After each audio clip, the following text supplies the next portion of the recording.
have that any good reason. They hate that political party and just they want to just oppose. That's what cancel culture is about.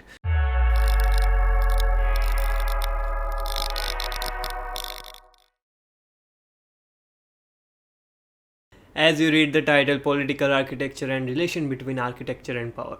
So first thing first, what is political architecture, right? So political architecture is what I defined as that any architecture project which has huge political influence or political interest in. So as seen in history, architecture and politics just goes hand in hand, and they both affect each other on some or another level.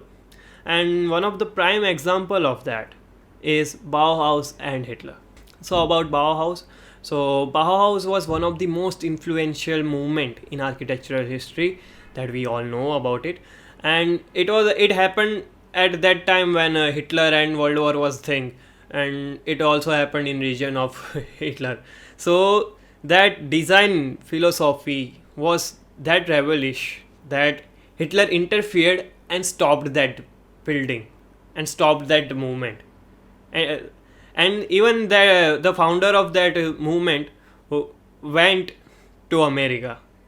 So this is just roughly speaking to acknowledge that what power architecture holds and how influential it is. Okay, so just to give you another example of what power architecture holds, it's like when I say Paris, what first comes into your mind, right? This structure, this most hated structure. Okay, I'm not hating it, but yeah, there is story. It's one of the controversial structure ever to happen. Yeah. So even if I say India, then maybe Taj Mahal or any famous place. Mainly they are known by their piece of architecture, right? And architecture holds that power that it can represent whole nation or whole nation's identity. So that's what architecture holds, that power that it can represent and symbolize on another level. So in India recently, the most high ambitious project about political architecture is the Central Vista project. So we will talk about that, what it represents and what are the possible reasons behind building it. It is necessary or not, and yeah, about politics and architecture a little bit. Yeah. So let's begin. Okay, so first point behind the Central Vista project is nation branding. Okay, so what do I mean by nation branding? So nation branding term was developed by Simon and Holt, and it is describing attempts of states or nations to build their reputation. And Modi ji is doing that since he is being Prime Minister of India. He first developed that world's tallest statue at Gujarat, and now this project on another scale. So this is all about building reputation and showing the world and creating reputation, and also it is kind of architecture for ruling party, architecture is used to show authorization or show power. So Modi ji is good at that, and I have to admit that, and he's smart. That he is building structures, so he is showing that we are ruling party and we are here to authorize. Yeah. So that was the point about nation branding. So today I saw presentation of Central Vista project by Bimal Patel on SAPT University's YouTube channel, and there was one good point raised in that debate, that what is provision of democratic space in that project. So in roughly speaking, that question was about democratic architecture. The words were not this precisely. The words were that what is provision of space for protest and debate.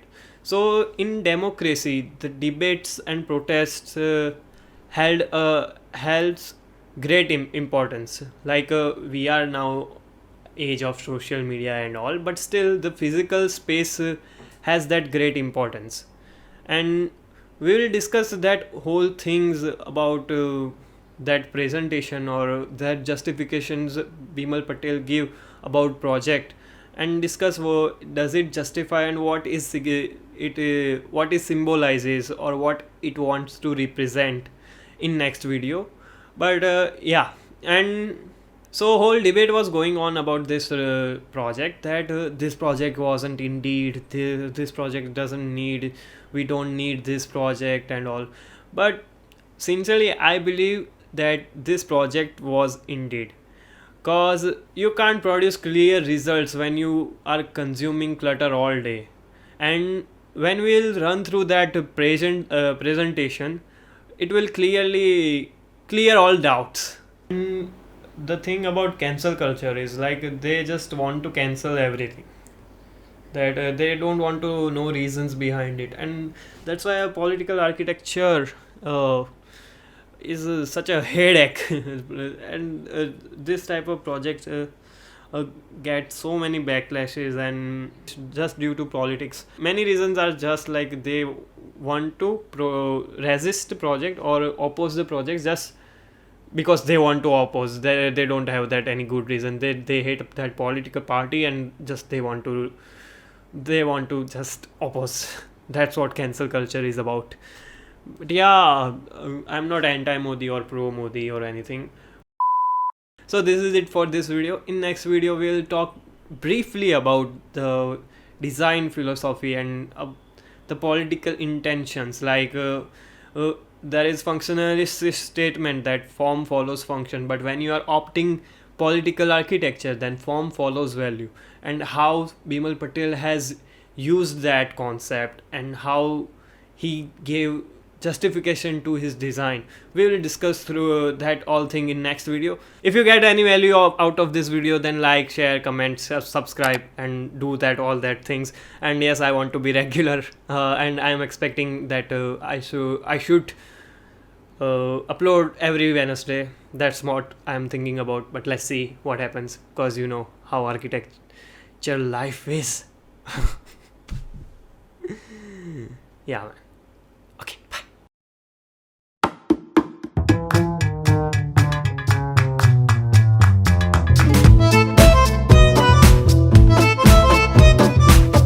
Obviously form follows function, bitch.